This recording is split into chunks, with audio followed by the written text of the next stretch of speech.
Hello, everyone. Good morning, good evening, good afternoon from everywhere you are. I'm so happy to be here with another session with Microsoft Zero to Hero. I hope all of you guys be fine today. And today we have a great session. Before to kick off the main session, let me share some slide about the community and today's session. Yeah, today we have a Deepthi here. She wants to talk about the query store. And if you work on the data, this topic is very useful for you. And actually, as you know, we are part of Microsoft Learn community. The Microsoft Learn community and Microsoft Learn Hub is a central hub based of the learning content. You can choose your learning content based off the certificate, based off role, based off the certificate. You can ask your question, your issue from a lot of Learn experts in Microsoft Learn community. You can join aka.ms Microsoft Learn community. This is a Microsoft 020 February 2025 calendar. Register each session you want, and just for your information, all previous session uploaded on our YouTube channel. The last slide is our code of conduct. Be aware of others, be friendly and passionate, be welcoming and respectful, be open to all question and viewpoint, be understanding of different, be kind and considerate to others in the chat, in the question. Thank you guys, and the time is to add the T to a stage. Hello, Hello, Mohsen. How are you? I'm fine. Thank you. How are you? I'm doing good. Thanks for asking, and thank you so much for having me here today. Oh, thank you for accepting my invitation. And also, the topic is very good. As you know, the data, run the query on the data. It's very important for each user or guys to want to work with data or usual tasks. And yeah, I think all of the participants waiting for you to start the session. You can start. Let Awesome. me Thank add you so much. Yeah, yeah, add your screen. You sure. can share your presentation. Yeah, you Let me have know your. once you are you able to see my presentation mode Yeah, slide? I see. Yeah, Awesome. I see on the slide. Okay, let me go ahead and get started then. Hello, everyone. Thank you so much for taking your time today on Saturday. And good morning, good afternoon, good evening from wherever you are joining from. And thank you so much for the Microsoft Zero T Hero community for giving me this awesome, amazing opportunity to present on the Query Store feature. So today I'm going to talk about the Query Store feature and its advancements in SQL Server 2022. Hopefully you'll like it. So let's get started. Myself, I'm Deepthi Goguri, and I'm a database administrator having about 8+ years of experience as a DBA. And also, I'm a Microsoft Data Platform MVP, and also I do organize and I do co-organize for a couple of user groups and conferences. And all the details are shown here. I do not want to talk more about it, but you can see it on the slide here. And I do also co-organize the Future Data Driven Summit, and also, apart from that, I love exploring life within, which is a spiritual education. I love reading lots of books about spirituality as well. That's my additional extracurricular activity that I do apart from my job and the community work. And also, I do blog. On dbnuggets.com, where I usually blog about SQL Server and about the Azure SQL databases. So, if you'd like and have any interest, you can go ahead and visit my website. And um, these are my contact details. If you can use your camera, and then you can scan this QR code to follow me on my Twitter, LinkedIn, or GitHub.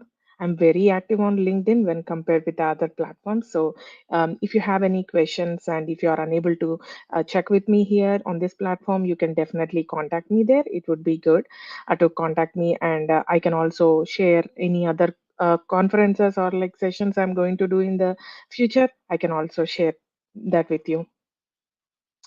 So let's start with an incident that I recently completed during my on call. So as a DBA, every month I have to do my on-call duty, which is like available 24 by 7 to support any issues. So I recently faced with an incident. So I would like to start with that. So whenever we have some incidents when we are on call, or usually we get it through the tickets. So based upon the priority level, they put the priority 1, 2, and 3. Based upon the one is like higher priority, and we need to do that immediately. So they created an incident and they paged me because I'm on call, and the pager information, the incident information goes like this. View is taking forever to run. View meaning like SQL Server. It's a view within the database. So it is running forever and failed finally. Several months ago, Deepthi did something using Query Store to fix the issue. The issue was resolved then, and it is occurring again now. Could you implement the same steps to fix the issue? Now, this is all I got, right? In the incident, they just mentioned this. They gave me the database information and server information. That's all I have. I do not have any other information, right? And they attached a image with this information, like what is the actual error they received from the application. And the application through this error, the query processes run out of the internal resources and could not produce a query plan, and blah blah blah after that, right? So it clearly says the store procedure or whatever query it is not able to produce a query plan. By reading that itself, I thought like, this query might be very, very huge because SQL Server usually can generate the query plan, and this is a very rare error that we can receive. Right, because I'm a DBA, I see a lot of errors and fix a lot of errors, but this is very strange to me. So, but then I thought like, oh my God, did I fix this issue previously? I felt happy and like I'm proud of myself for a minute, but then when and how I did fix the issue, because this happened several months ago, and I don't even remember which which query it is, or like even how did I fix the issue. I don't even know. I don't remember anything. So how did I even like looking at this incident? I got paged early in the morning at 2 a.m. in the morning, which I was like deep sleep, right? I was in the panic mode first. To look at this incident with no details in it, I was even more panicked. So first thing what I did was like I went I went on my Outlook and I searched on this particular database and the query, right? And then I tried to pull in some of the information to get the details of like last fixed issue, and I found the information. So we did receive this type of issue before, but I fixed it by creating an index with the help of the query store. With the help of the query store, I tried to pull up the query ID information, and then I checked the query plan, and then I created the index which fixed the issue previously. But then why did it cause the performance issue again? I fixed it, right? But it worked only for a couple of months. It didn't work forever. Now I was checking with the developer. Developer even she was in the on call, like she came online and she was with me all the time. And I asked like, did something change? Did you make any change in the query itself? Or like the view looks the same, she said. And we did not make like they did not make any information, or like they did not change anything, or they did not update anything. But then like I thought like, okay, let me find the query using the query store. Hopefully we still have query store enabled on the database, and let me go ahead and see within the query store if we can find the query. So finally, what I did was like I used the query store.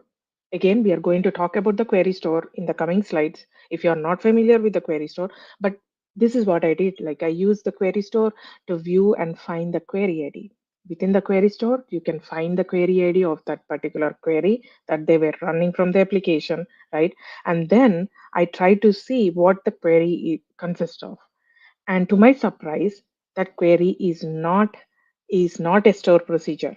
A store procedure will have just one query ID, but it is an ad hoc query. Every time they run the ad hoc query, they change the variables in it. So it is taken like a new query ID each time SQL Server runs. So there were like these huge number of ad hoc queries listed in the query store for the same query but with a different variables. Since we are changing the variables, we have a different query ID. Now I was like, oh my god, this is an ad hoc query, and I checked with them like, why are you using the ad hoc? Why can't you change that to store procedure? And they were like, nah, we can't do that. We have to have an ad hoc query, and we can't convert it right now, and even in the future, right? So I checked the query, and what they were doing was like they were searching on the values using the in clause, and they put almost all the variables from the table. Like they were searching on the values, but the table itself, when you pull the table within that view, there is this table they are using, and almost like the table have like 21,000 records. That's it, and they were pulling almost like 20,000 of like values from it. And I was like, oh my God, this is way too big. And they are including almost every value in it. Like, why can't they, why can't they tune this? And like, I can't even force the plan by using the query store, because every time they run this particular query, ad hoc query will generate a new query ID. So there is no way I can force it, right? By using one query ID, and if there is one plan that is running fine, I can't even force that. So I was like, okay, I checked and I said, like, there are two workarounds here. Either you have to select by using a subquery within the in clause statement, or just remove the entire where clause and they just pull in all the records from the table itself. You do not have to use the in clause, because you are almost pulling every single value in it, right? So I told them to do that, and they choose to do the where clause. They remove the where clause and they pull in the entire table into the memory on the console app server, and that actually resolved the issue. That resolved the issue incomplete, and until now I did not, like, this happened at least couple of weeks ago, and I did not receive any report, like any failure on the top of it ever again. So I believe that we fixed it finally, incomplete, and we do not have to work on it anymore. Now, how did the query store actually help me in resolving this issue? Very quickly, within couple of hours, in the middle of the night, I think we took about like 2 hours to complete, and it fixed permanently. So I took complete help of query store to even identify the query itself, because I was not given the query, but then I was given the database and all the details. And once I identify if that is the query and developer confirmed, yes, that is the query, and thank you for figuring that out. They gave me a couple of like statements to pull up that query itself, where I can filter on the top of it to pull the query ID. So they helped in that way, but I used the query store to pull the query quickly. And I could also use the top resource consuming query list from the query store. So you have certain reports when you enable query store on the database. I was able to pull the top resource consuming query, and this was one of the top resource consuming query, and that's how I figured it out. And also, the initially when I fixed the issue a couple of months ago, I created the index by using the index suggestion within the by using the query store, because query store will also have the execution plan information, and along with the plan it will also give you the suggestions, and that is clearly seen within the query store reports. So I use that, and since it is an ad hoc query, I can't force the plan. By using the query store, one of the advantage is to you can find the plan which is working fine for your query, and then you can force that plan. But because it is an ad hoc query, I couldn't do that, and I could be able to see the entire query and its plan by using the query store. And I could able to make the decisions quickly, and not only make the decisions but also fix the problem permanently very quickly. So, as an agenda, what are we going to talk about Query Store today? We are going to see the Query Store fundamentals. If you are not familiar with the Query Store, how the Query Store have been evolved since years, benefits of Query Store, and we are going to talk about the advancements in SQL Server 2022 regarding the Query Store, and what are the best practices, and couple of things not to forget while using Query Store, and also demo. Let's talk a little bit about the query store fundamentals. So if you're not familiar with the query store comes with the SQL Server. If you buy the SQL Server on-prem or in Azure, if you have Azure, if you're working on Azure and you have Azure SQL databases, query store is already there in Azure. It is by default enabled. But if you are buying the on-prem service, then you have query store, and along with the SQL engine, you will get that. You do not have to purchase it separately. So this is a database level feature. You can enable the query store per database. And when you have the SQL Server, it's not like it's a server level setting, it is a database level setting. So whenever you want to enable it, you have to go to the database properties and enable the query store. And from there, you can go ahead and do your configurations. So this particular feature is introduced in SQL Server 2016. And since then, they have been adding more features to it. It is available from SQL Server 2016 and later. It is also available in Azure SQL Database, Azure SQL Managed Instance, Azure Synapse Analytics, dedicated SQL pool only. And one more thing is that you have to remember is when you are using Query Store, you can't enable the Query Store on the system databases, especially on the master or temp DB. So how does the evolution took place from the SQL Server 2016 to 2019 in the query store, right? So the query store feature itself got released in SQL Server 2016.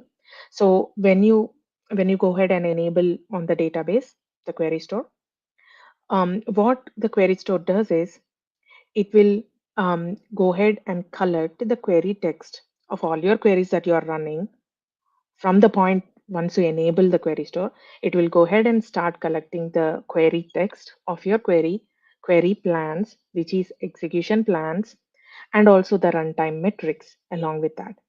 And you can view all of that information by using the graphical user interface reports that are the standard reports that you have by default when you enable the query store. You can do that. You can view all of that information within these reports. And also, one of the biggest advantage when we were using the query store on SQL Server 2016 is like you have plan forcing. Like for example, if you have a query that was running since long time, but you have it generated multiple execution plans, but you found one of the execution plan is running very quickly and using proper resources, then you have the ability here in 2016 SQL Server 2016, you can go ahead and force that good plan, so that once you force that plan, the next time you run the query, let's say a store procedure, no matter what parameter you use, it will go ahead and use the same execution plan so that it will run quickly, right? We are forcing a plan so that it will use the same plan. And from there, in SQL Server 2017, they added the additional feature, which is automatic plan correction. And this is for the enterprise edition only. So with the automatic plan correction, you do not have to worry about the plan forcing that we have in SQL Server 2016. Once you enable the query store, SQL Server will go ahead and continuously validate your execution plans, and it will automatically make sure like last good plan is always turned on. It will make sure when it sees the a degraded plan, because it collects the plans over time, right? So if it sees the plan degraded plan later, it will make sure it will always keep that last good plan in place, so that you don't have to worry about whether my plan has changed or whether we got any regression in between the plans or executions. You do not have to worry about that. It happens automatically. And then here we also got the advancement of like additional weight stats as well. Before that, the weight stats are not collected, but in SQL Server 2016, we have weight stats additionally added. And from there, in SQL Server 2019, we have custom capture policies.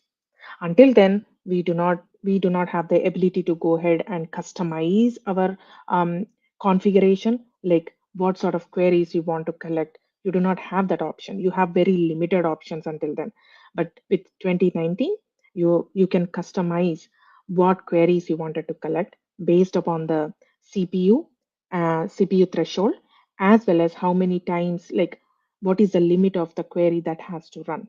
Like for example, if you said like a query has to run 6 times, then it will be going ahead and it will be collected in the query store. So you can do those customized policies in SQL Server 2019. And also, they have added the plan forcing for the cursors as well in SQL Server 2019. So we are going to talk about what are the advancements in the SQL Server 2022 later down the road, but let's talk about what type of data is collected by using the query store. So it can collect the DML statements such as select, insert, update, delete, merge, as well as the bulk insert statements. These are the statements that can be collected within the query store. But what type of data is not collected is DDL statements. Like for example, the create index sort of DDL statements won't be collected.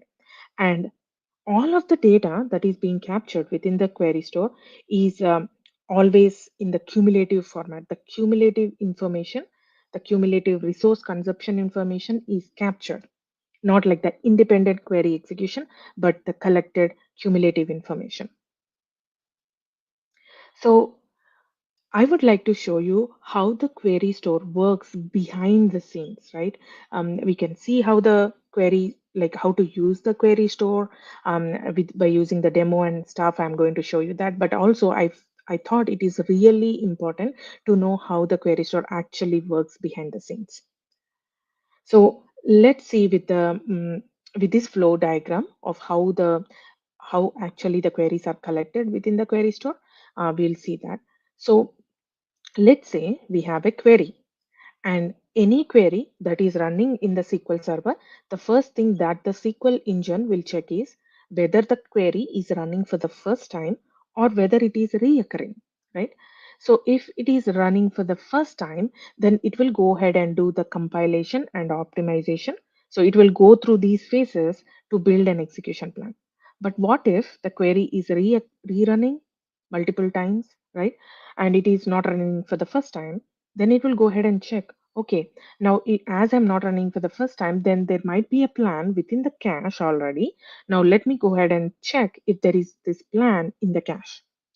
Now, there might be scenario where it might not find the plan in the cache because there might be memory pressure and SQL engine would have kicked out of the least recently used plans out of the cache. In that scenario, it won't find the plan.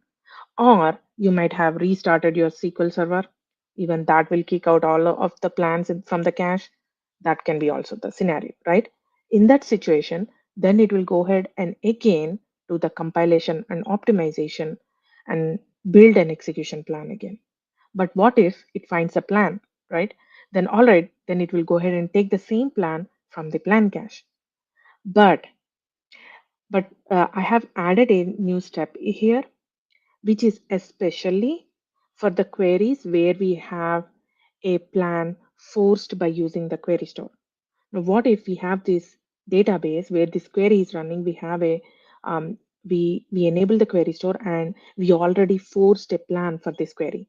In that scenario only, it will go ahead and apply this step, which is to check for the recompilation.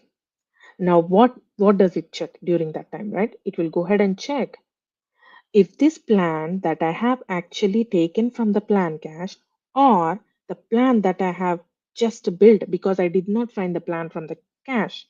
Now, either way, is this plan similar to the plan that I have forced? Because because we have actually forced a plan by using the query store, right? Now, the next time the query runs, it will go ahead and check if this plan is similar to the forced plan. Now, there might be scenarios when it is not similar. Then, in that case, it will go ahead and recompile the execution plan to, to be similar to the first plan. Now, what if it is similar already? Then it will go ahead and move to the next step. If it is not similar, it will go ahead and recompile and build the similar plan. If it is similar, then it will use the same plan, the same force plan, and it will move forward. Now, before moving forward and execute the query, there are a couple of things that it will do here.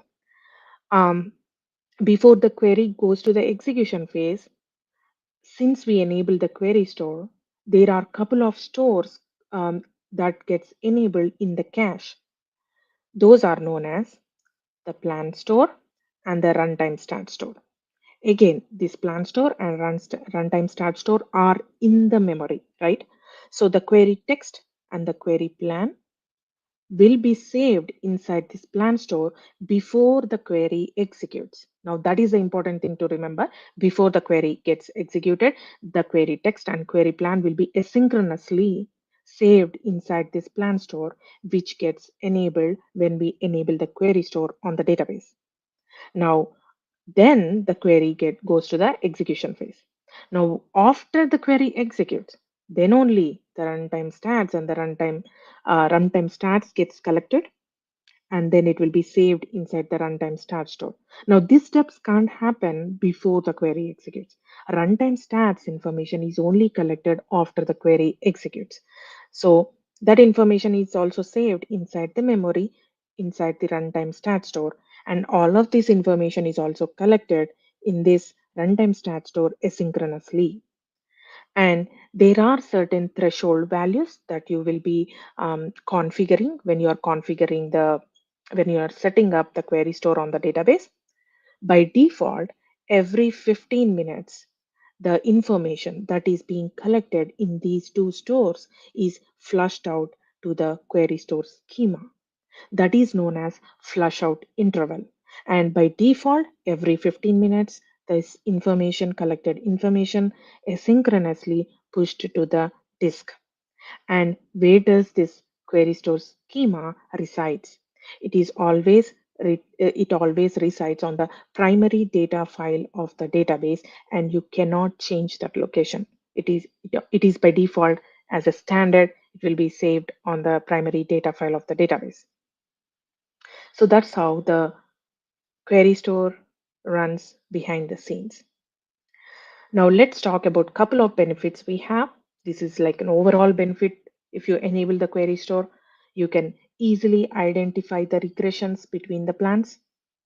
Like if the plans are changing constantly, as you collect the query plans over time, you can you can see the nice view of like what all execution plans you have, and you can also find the regressions if they are not performing properly, and you can also compare between the plans, the bad plan as well as the good running plan. You can compare between them. And also it is very quickly, like you can easily quick the non-optimal plan usage by forcing the plan, like I said, or by using the automatic plan correction feature as well. And also, Query Store really helps in performance tuning your queries. For example, the example that we just talked about at the beginning of the sessions, it helped me to performance tune the query with the help of a developer, right? And no changes are needed to the user applications or the underlying code. So, um, while using the query store, if you have to force a plan, you do not have to touch the underlying code itself. You can work with the query store, you can force the plan, or you can use the automatic plan correction. You can also use the query store hints. And that is one more advantage. You do not have to touch the underneath code, but you can take the advantage to improve the performance of your queries. And the picture that you are seeing right side, you see I'm connecting to a server by using the SQL Server Management Studio, while World Importers is a database. And you can see Query Store, we have the Query Store folder. Once you enable the Query Store, you see that Query Store folder. And once you expand it, you can see the standard graphical user interface reports that you can use. So what kind of scenarios are we seeing for the query tuning using the Query Store today? I'm going to show you a demo on how to use the Query Store for the upgrade scenario. And I'm going to show you one of the advantage is automatic plan correction. And we are also going to see one of the advantage in SQL Server 2022, which is Query Store hints. Let's talk about the first one, and let's talk about each of these three ones using the slides and then go back to the demo. So the first example, the real world example, I can say by using the query store, we have upgraded our databases, several databases from SQL Server 2016 to SQL Server 2019. So while we were doing the upgrade, we we did not have we thought of using the query store to create the baseline of how our queries used to run in the old environment, so that if we have any issues after the upgrade, we can easily know that information, like how it used to work before the upgrade. So what we did was, like, we upgrade to the latest SQL Server and keep the source database compatibility level still SQL Server 2016. Because we are migrating from 2016 to 2019, even after migration, we did not change the compatibility level. Usually we change the compatibility level, right? From 2016 to 2017. We did not do that after the upgrade. Then we went ahead and enabled the query store while still having the same compatibility mode of the old database, even before we migrated. So after migration, we put the database in the same compatibility level 2016, and then we enabled the query store on the top of it on the new environment after the upgrade.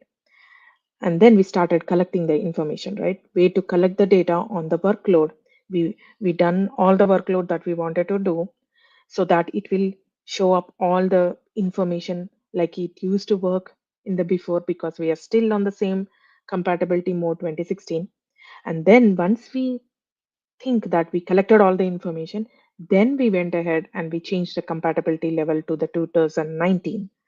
So what will happen by doing that is, we collected that information, right? And then we changed the compatibility mode to 2019 and then collect the information again, so that if there is any low performing queries between the upgrades, we can easily figure out by using the query store. We can go back to the query store and see how it used to work before, because that information is currently available on the newer system as well. So it is very easily to quickly fix the regression by forcing the last known good plan, right? We are going to see that in our demo. And automatic plan correction is an additional, like it's an additional layer of easiness while using the query store, and it's an advancement. It is available from SQL Server 2017 and above in the Enterprise Edition only, and it is automatically enabled on Azure SQL databases. So what it does is, once you have the query store enabled, and once you enable the automatic plan correction, query store will continuously monitor your queries, and it will check for any regression. By using this diagram, it will go ahead and learn by looking at your workload, and it will go ahead and adapt. It will always make sure the last good plan is last good plan is best. Like for example, if one of the execution plan is working fine, and the next execution plan is not working properly, it will compare between these plan, and it will always make sure that last good plan is forced automatically. You do not have to force it, it will force it automatically, so that once it force, it does not stop there. It will continuously monitor your workload, and it will verify, and then only it will make the necessary changes if it have to. But it will continuously monitor for any plan regressions, and it will adjust accordingly by forcing or unforcing the plans. And let's talk about this slide and then go to the demos, the query store hints. Query store hints are similar to the query hints that you have. But here the advantage is, by using the query hints, if you want to use any query hints, right, you have to manually go ahead and like change your underneath code, the T-SQL code. You need to make the modifications to it. But by using the query store hints, you do not have to change the underneath code, because query store hints have the specially designed store procedures to use. All you have to know is the query ID that you want to use the hint, and what hint you want to use. That's all you need. But you might be having a question now. She's talking about query store hints, but what are these query store hints and why do we need it, right? These are used, query store hints are used for optimizing specific queries under specific conditions. For example, if you have a parameter sniffing problems, like example, you have a store procedure and you have a lot of skew in your tables in your data, that like you have multiple parameter values, but let's say most of the parameter values that you use within your store procedure give like only couple of thousands of records, but here and there you have some parameter values that you use in your store procedure. They are like they give like plenty of data, like millions and millions of records, but most of the time they produce only couple of records. But what if the moment that you created your store procedure, you run the execution plan, like sorry, you execute that store procedure with a parameter which is very sensitive, like it gave you like millions of records. That is a bad plan, right? Because most of your execution produced just like couple of thousands of record. Now what do you do to fix that issue? Because now you have a plan for this parameter saved inside the plan cache, and the next time you run the store procedure, no matter what parameter you use, it already have a plan in the cache and it will go ahead and use that plan. But does it have to use that plan because you are just getting output as couple of hundreds of records or thousands of records, but you do not have to use so many resources using that plan, because that plan is used for the parameter we pull like millions of records. Now to fix that issue, if you got a call in the middle of the night as a on call DBA and you have to fix this issue, the store procedure keeps on running and suddenly it failed, and now you have to fix this issue. Usually what we do is we'll go ahead and try to recompile that store procedure. Again, I'm just talking about one hint, which is recompile. We can take an example of several other hints, but I'm talking about recompile hint here. So you need to recompile, you need to touch the underneath code, and not all the time. Like the like vendors are, if you have vendors, they won't accept these kind of changes. Suddenly there needs to be lot of steps and like lot of permissions that you have to take from the leadership team to implement this. So what do? You don't have another option. So in that scenario, if you have the query store hints, you do not have to touch the underneath code, because by using the query store designed store procedure, you can add the hint by just pulling up the query ID from the query store. So you can use the hints like max stop, recompile, maximum minimum memory grant size, compatibility level as well. Like there are several other hints that you can use, but I have put some of them here. And this option, query store hints option, is available from SQL Server 2022. It is also available in SQL, Azure SQL database, Elastic pools, managed instances, and hyperscale databases as well. And it is simple to fix without modifying the underlying code. Now I'm going to show this demo. Let's see the demo. I hope you all are seeing um, my screen. So I would like to show you how to configure the query store by using this demo. So here we are using Stack Overflow 2013 database and 2022 server, SQL Server 2022 server. And here I am using altering the database and I am trying to set up the query store. So while setting up the query store, you need to be very specific on the configuration, how you are setting it up, because it will affect the resources that you are using for the query store. And if you are not configuring it properly, then the query store might stop collecting the data. You might be thinking it is collecting the data, but it might go to the read-only mode automatically. So you need to be very specific on these configurations. So while setting up, set query store operation mode as a read write. So we have couple of settings here, which I'm going to show you.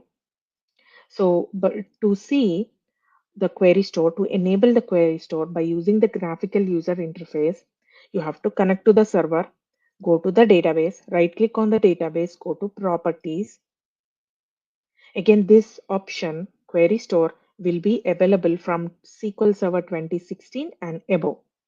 If you are using 2012, 2014, you don't see this option, right? And if you see here, operation mode as a read write, but if you drop down, you see off, meaning like you did not enable the query store. Read only, meaning like it will only read the information. Like if you force any execution plans, if you force a plan, then it will also read that information, but it will not write anything to the query store. But by using the read write mode, it will also read the force plan information, at the same time write the information into the query store along with the runtime stats and everything, right? So those are the modes that we have. And let me show you here flush out intervals, right? Let me show you using this. So operation mode, we want read write to read as well as write. Cleanup policy. Um, so you can't keep on continuously collect the data, but also you need to make sure you are clearing out the least recently used information by using the cleanup policy, that is called as tail query threshold days. It is by default 30 days, but you can also change it. Data flush intervals in second is 15 minutes. This is showing in seconds, but if you remember the flow diagram that I showed you, all the information that is being collected in the memory is being flushed to the query store schema, which is on the disk every 15 minutes. That's the interval that we are talking here. Maximum storage size. So this is where you need to focus more. If you have a larger database and you want to collect a lot of information, you need to give the size, a max storage size based upon that, right? It can be 1 GB by default from, I believe it's from SQL Server 2019. It's 1 GB by default, but you can change that. You can increase that value to in based upon your needs. Interval length in minutes.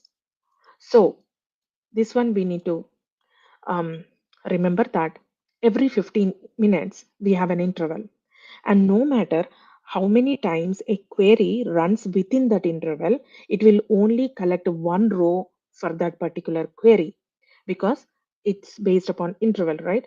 So interval can start from 0, 1, 2, 3. No matter within that interval how many times the query runs, it only allocates one row within the query store.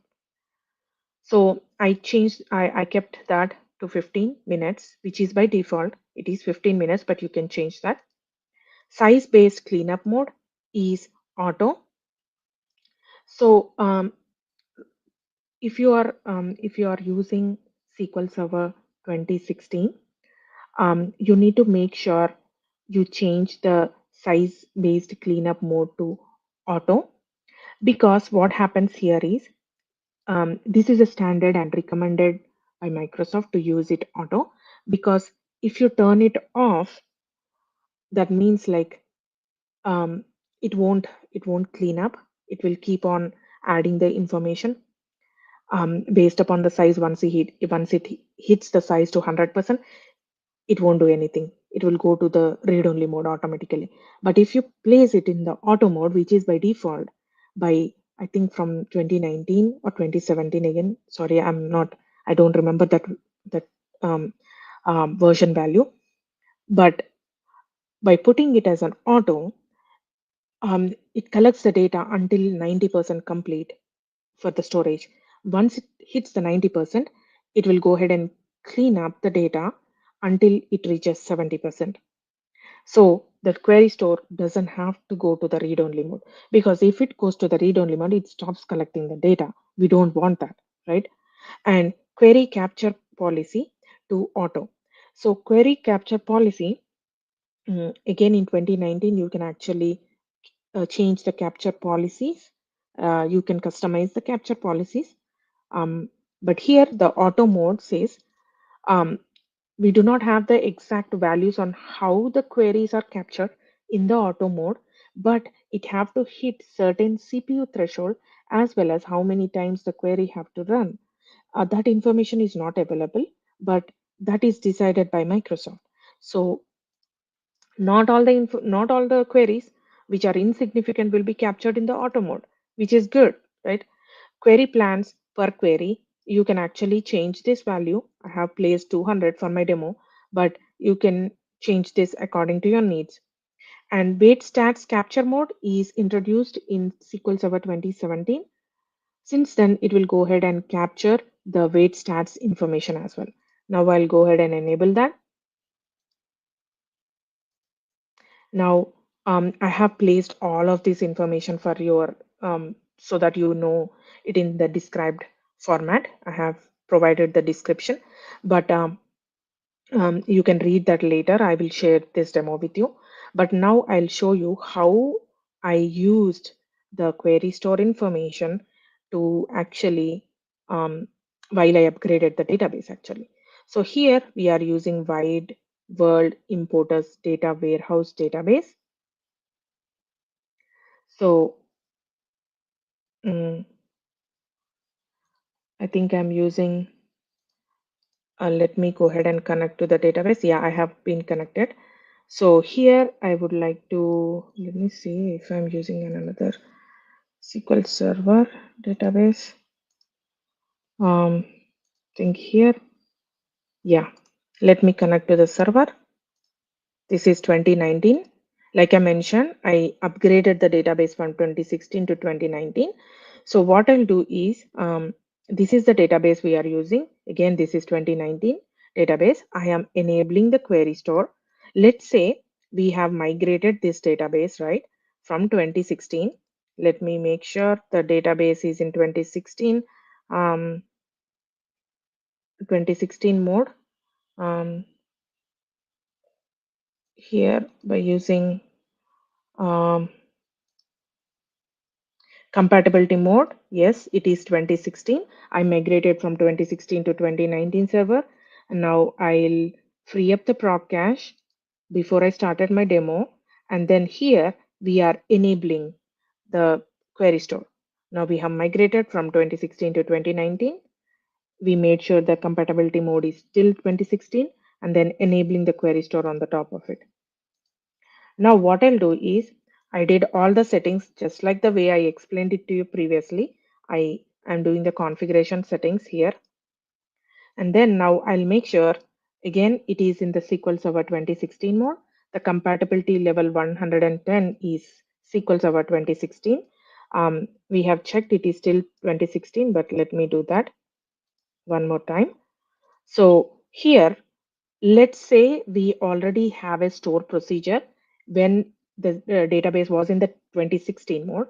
This is the store procedure, very simple store procedure. If you see, I'm deleting the store procedure if it exists and creating it again, selecting couple of columns and doing an inner join with another table where quantity is quantity. So I'm just executing that and then I'll clear out if there is any data in the query store and then free up the query, free up the proc cache. Now I'll run this store procedure that we just created, right? With the parameter value 360, execute it. Um, it executed successfully. Now we'll go to the query store. Here is the query store. Expand. Like I mentioned, we have graphical user. By using the graphical user interface, we have a couple of reports here. I wanted to see top resource consuming queries, view top resource consuming queries here. Now you see it in the graphical format, um, like a chart here with a big bar here. If you hover your mouse, you can see the query that we just executed, right? And if you observe the query, you don't see the value of the quantity that we provided. 360 is the parameter value. And you do not see the create store procedure here or like execute store procedure here, but you see the query itself within the store procedure. And then the parameter, you don't see the parameter value, the query itself in the parameterized format here, right? It is like a bit tedious to see, hover your mouse over here and see. So I'll view this, I'll, I'll click on this and view it in the table format here, in the grid view format. which neatly will give you the, let me close this one so that we have bigger view. So it will show you the query ID is one that we just executed, and the object ID is this, and the object name is stock info, and the query text itself, right? And all the other information that we have, like what is the execution count, plan count, and all of that. But if you see here, it created a plan ID here. And this is the plan that we just created. This we just, when we executed, it actually captured the execution plan and it saved the plan ID over here. So this is the execution, this is the query that we actually collected in the compatibility mode 2016, right? Like this used to, like this is the execution plan that it used to work when it is in the SQL Server 2016 mode. Now what I'll do is, now I'll go ahead and convert, update that compatibility mode to 2019. And then I'll go ahead and capture my workload again. Like let's say for my demo, I'm just checking with the one store procedure, but in real life, you will wait for a couple of days and weeks to collect all of that information. So now I'll execute this with the new compatibility mode. Now it executed successfully. Now I'll come here and like I'll hit on this refresh button to see if there is any new execution plan here. Now, if you see the plan ID, have like plan ID 2 here, but if you hover your mouse over here, you will see the plan ID, and you'll also see the execution count, the average duration that it takes, total duration, and all of that information. But if you would like to see with a different, not the duration, but you want to see with the CPU time. Now, again, if you see the metrics, you have the list of metrics that you can see. I would like to see with the CPU time. Now, when you hit on the CPU time, the CPU time that it took for this plan ID 2 is like 8.6 milliseconds, but with the old one in 2016, it took 31.58 milliseconds. That means it's a great improvement, right? From 2016 to 2019, we captured the old version, how it used to work. It used to work with 31.58 milliseconds average CPU time. Now it improved. That is that is what we suppose to find once we upgrade the database. It works faster, right? But it can happen reverse, like the query can run drastically, like it can take more resources to run, or it cannot perform well sometimes, right? Most of the times it works fine because we are upgrading the engine and then the resources and the um, operating system, everything, right? So what if some of the queries doesn't work or perform well? Now you have the ability to go ahead and see how it used to work before. And if it used to work before, and if you have a plan, then you can go ahead and actually select that plan, and you have a force plan button here. Now, once you click on that, it will ask you if you want to force the plan one. Now, I do not want to force this, but if you would like to force it, all you have to do is you have to click on yes.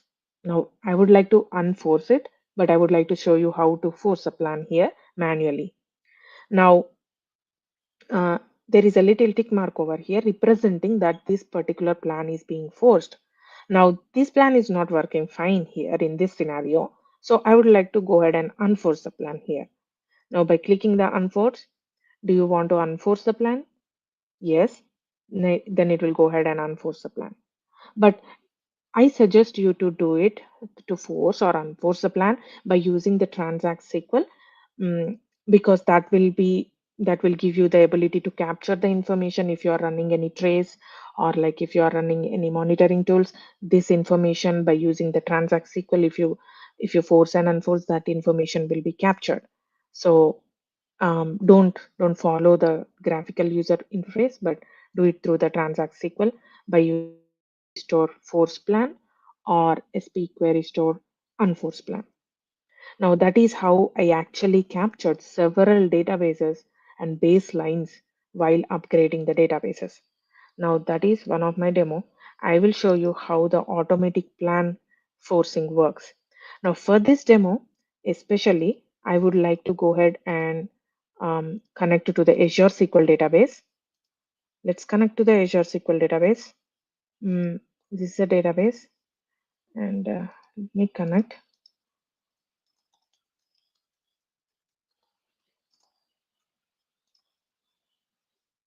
Oops. Uh, don't throw me an error right now. Okay. So let me show you. Like I'm using the Azure SQL database. This is the same with the Azure like SQL Server 2022 as well. So in Azure SQL, the automatic plan correction is already turned on, right?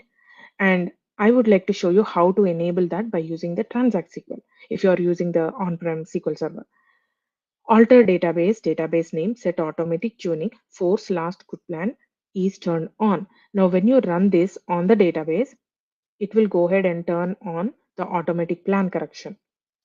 Now, I would like to go ahead and create a very simple store procedure. Again, I am creating the store procedure sales information and pulling up some records from the table where product ID as a parameter value. Execute, completed successfully. And now I'll go ahead and clear out my query store. Do not do this in production because it will flush out everything from the query store. But I'm doing it for my demo. Again, I'm also clearing out my procedure cache here. So now to to see the automatic plan correction live without even trying to force a plan by ourselves, it have to do it automatically, right? That is what automatic plan correction is. It will correct the plan, it will make sure, it will compare the plans, it will check for the regression, and it will always force for the last good plan. To make that possible by using the demo, we have to run a certain workload. So to analyze, like SQL Server query store have to analyze this workload, right? So to analyze that, what I'll do is I'll run the execution plan by using this parameter value 942 and go for 50, meaning like this query will run 50 times, not new query, sorry. I was supposed to hit execute. Now it is executing, right? Now what I'll do is I'll go ahead and open up our query store here. Um, Again, we are using the AdventureWorks database, Azure SQL database, query store, top resource consuming queries, view top resource consuming queries. Again, in the graphical view, I would like to see in the grid view format. Now, if you see here, this is the store procedure that we are seeing. Sales information is object, and we got this plan ID. And did you observe there is a bigger circle here because we executed it for 50 times. If you run 100 times or more than that, the circle will be a little bit bigger. It's just a representation. And the colors also can change. So you should always go by the plan ID instead of the colors, right? So this is the plan that got generated. Now what I'll do is I'll go ahead and clear out my procedure cache again so that it won't force itself to take the plan from the cache. Now I'll go ahead and run another load, right? This is a different parameter. If you observe, it will pull a lot of records. Now I'll execute this, and while it is executing it, right, I'll go ahead and see and refresh my um, query store here. And if you observe here the query ID for the object ID, it has actually generated a plan 1 and plan 3. But did you observe there is a little tick mark over here, which means like it automatically forced this plan. Now I did not click on this and like click on force plan. It had actually selected the plan ID 1. So what it did was like behind the scenes, the automatic plan correction compared between two of these plans and observed, like if you hover your mouse and if you compare with the CPU time for this particular query, it took lot of total CPU time, 3000 minutes, 3000 milliseconds, sorry, not minutes. If you see that number one, for the number one and hover your mouse and see the total CPU time is 3136, and average CPU time here, and you can see the values over here, right? It decided to compare with all of these parameter values, duration and everything, and it thought the plan ID 1 is better than the plan ID 3, and it forced that automatically. That's how it won't stop there. It will continuously monitor, and it will change that plan, and always make sure that it always look for the last good plan. And to see what all like any recommendations, like why it has actually forced this particular plan ID 1 instead of 2, to check that, you can see this view, select star from sys dmdb tuning recommendations. By executing that, you'll see the results. You'll see the results are reason actually. If you see the reasons, it says like average CPU time has changed from 2.22 milliseconds to 1067 milliseconds, and that was the reason why it has actually forced the plan. And if you hover if you drag here to the end, you can see the details. And if you copy the details and paste it here in the actual query, you can also actually see what query was run behind the scenes. This query was run behind the scenes. Execute query store force plan. The query ID is 1, which is correct. The query ID is 1, right? And then the plan ID is 1. It has choose to um, it has choose to automatically force that plan ID 1 based upon that reason that we have seen here. This reason. So that's how I would like to go ahead and also talk about the query store hints before moving to the slides again. So here, um, um, yeah, I know we are running out of time. If this session is only for 1 hour, I'll try to complete, and I can provide you the slides if you are going over time. So here we are going to see the query store hints, especially like if you are not using the query store hints, if you do not have query store, then how we used to change and how we used to use the query hints are like you need to use the option and use the hint and provide the hint. Now, if you observe, you're actually changing the underneath code itself. Now, we are not going to talk about this. We are going to talk about the query store query hints itself. Now, here we are going to create a store procedure. Again, a very simple store procedure. If the store procedure is already there, we are dropping it and we are recreating it. Just selecting couple of columns where product ID is product ID and making sure it's running on the database. Again, we are using um, AdventureWorks database. Again, we have to connect to the right server, which is query store, sorry, SQL Server 2022.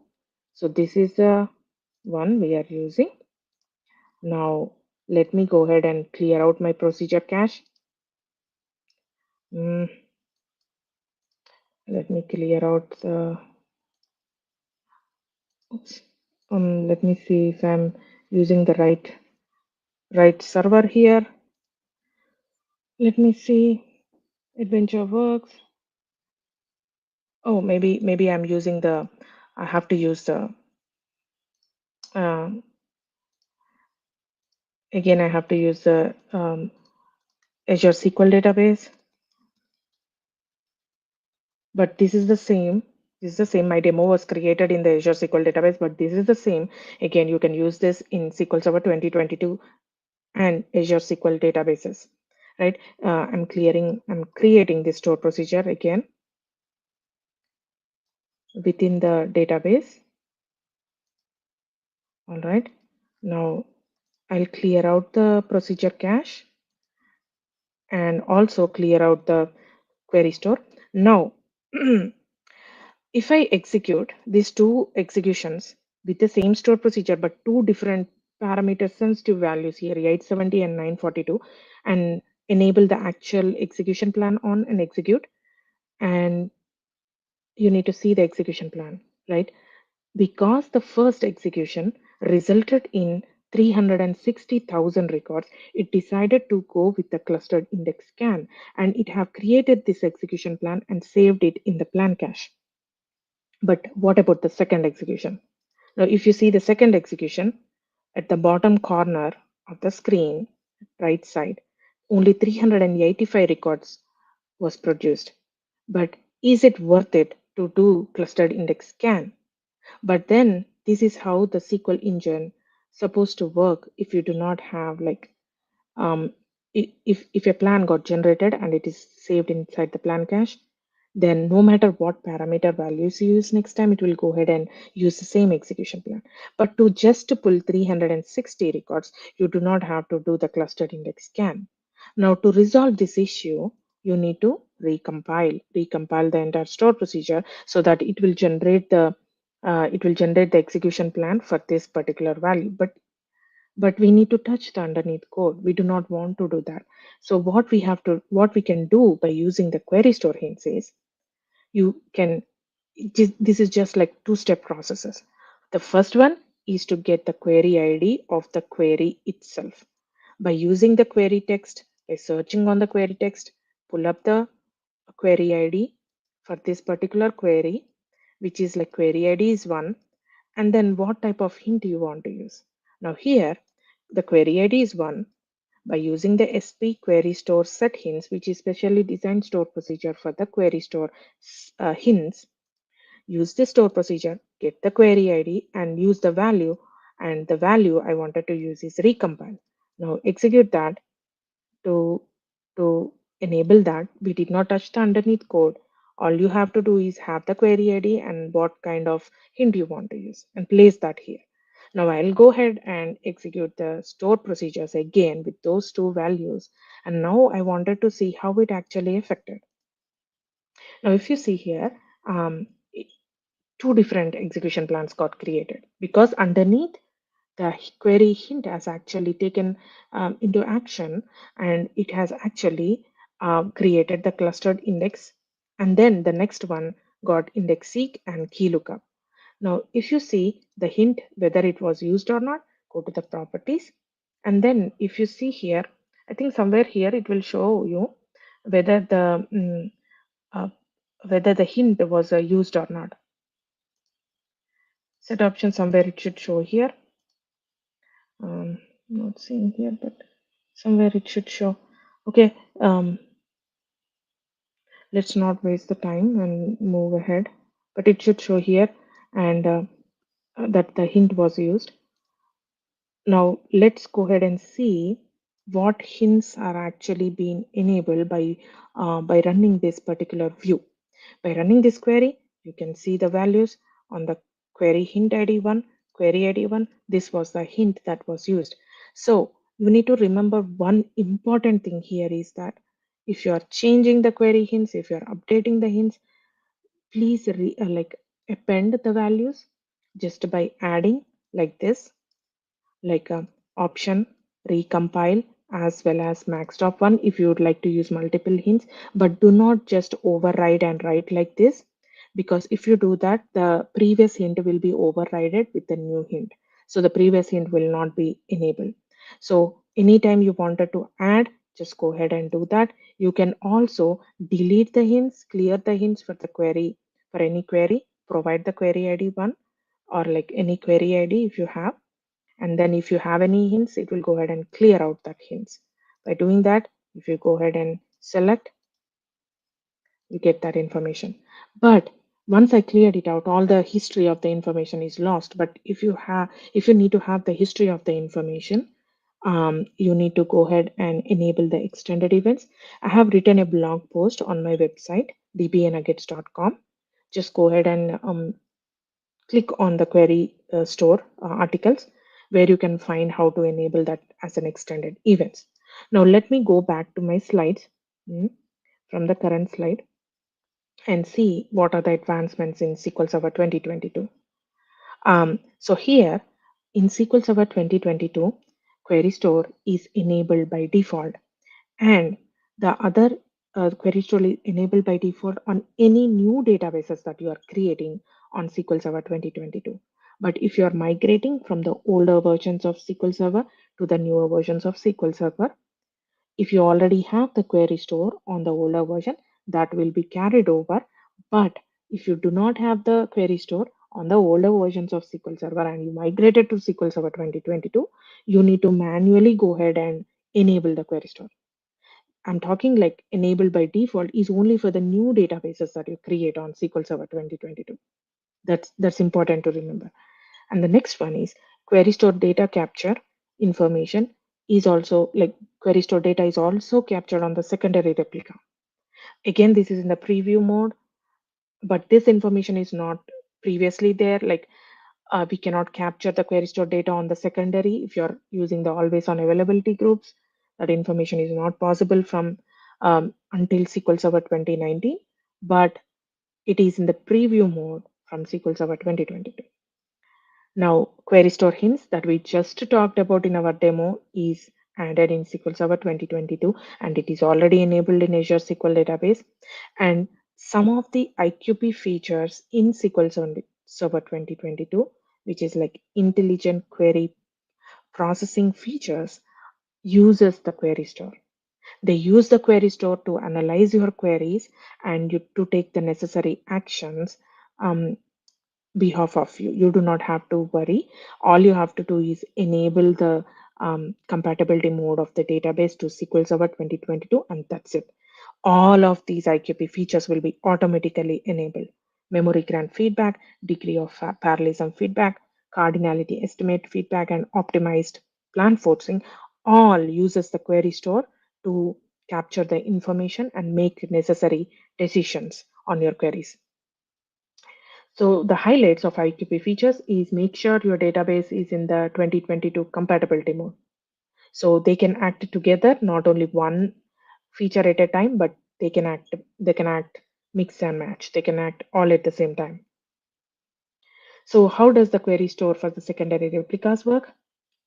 You all the changes, all the queries that you are running to enable the query store on the secondary replicas, all of these queries needs to be configured on the primary replica only, because logically, right, read only replicas, we can't write any queries on the top of, we can't change anything.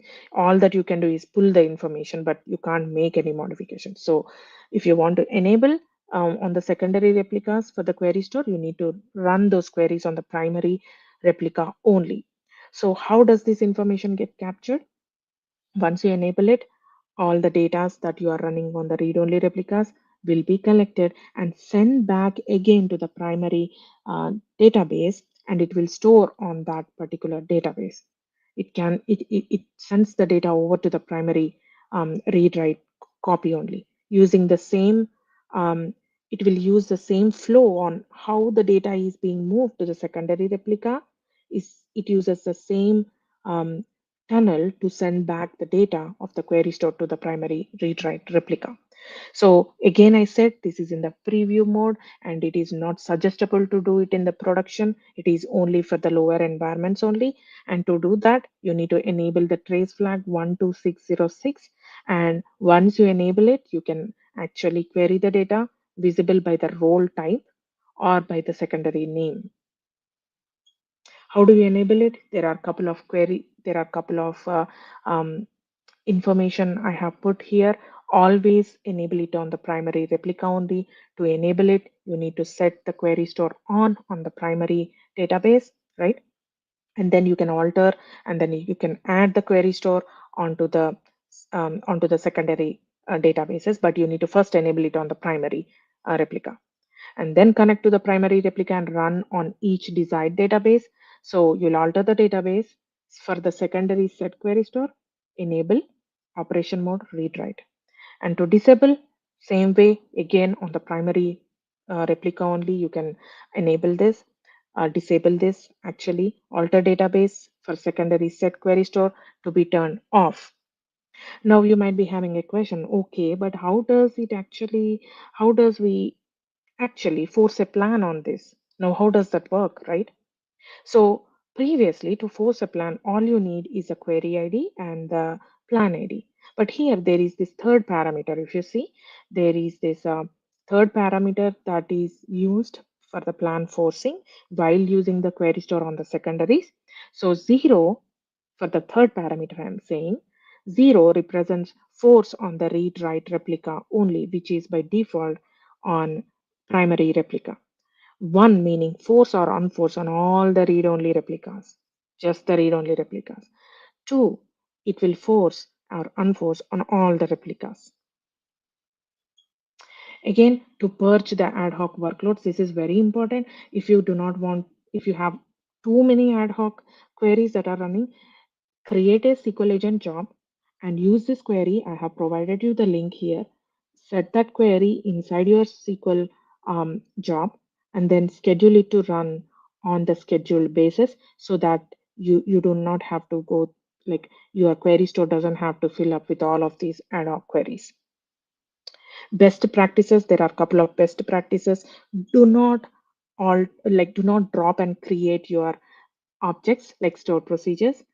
Always use alter, because if you drop and recreate, that will generate a new query id, and what will happen, the previous information that is captured inside the query store, that will not be useful anymore. So do not drop and create, just to alter stored procedure and make your changes. Avoid renaming the databases for the queries with the forced plan, because if you do that, it will cause the failures within the query store. And then there are here two more. I'm going to complete the session, but these are the really important things to remember. Trace flag 7745. Um, so to avoid writing the query stored data to disk before SQL Server shutdown. So um, before shutting down the database for any reason, what will happen is, like, all the data that is being captured inside the memories needs to be written to the disk. So your restart of the SQL Server can take more time. So if you do not want to do that, and if you're okay to lose the information which is already captured inside the memory, then go ahead and enable traceback 7745. That will make sure you restart your SQL Server very quickly, but also at the same time you're okay losing that in-memory data that is being captured during that time frame. Traceflag 7752 enables asynchronous load of the query store. Now, the previous one is when you shut down. The next one is when you restart the SQL Server. While it restarts the SQL Server, all the information, the system information needs to be, like metadata information of the query store, needs to be pulled into the memory before it starts, um, before it's getting the databases online.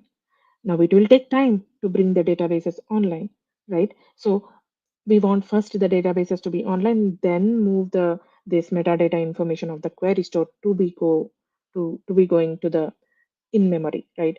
That is okay. So that will happen once you enable the trace flag 7752.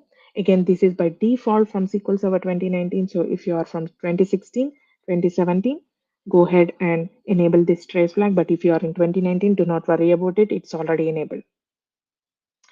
Couple of things to remember. Any query hints in your code will override if you are using the query store hints. And query store hints are persisted even upon the restarts, right? Table hints are not supported with the query store hints, and override hard-coded statement level hints and plan guide hints. All of this will be overridden. If underlying schema changes, the automatic plan correction will unforce the plan. So you need to make sure there are no schema changes when that automatic plan correction is active, and it already forced the plan. These are the resources that I used to prepare my presentation. But if you have any more questions, please do not hesitate to contact me on LinkedIn. And I'm sure I am overboard. I went over time, but thank you so much for giving me this opportunity one more time. And thank you for attending this session. Thank you again. It was great session. That great topic, and all of the guys in the session send a message. Great and beautiful presentation. Thank you so Thank much. you. Thanks again, Deepthi. Guys. If you have any question, you can ask your question on the comments. If maybe in the future, if you have any question, you can contact with definitely on the LinkedIn, Twitter, or other social media. Yeah. It seems there is no question in the chat, and we can also close this session. Thank you again. Thank you, Thank you guys. so much. Have a great day. You too. Bye. Bye bye.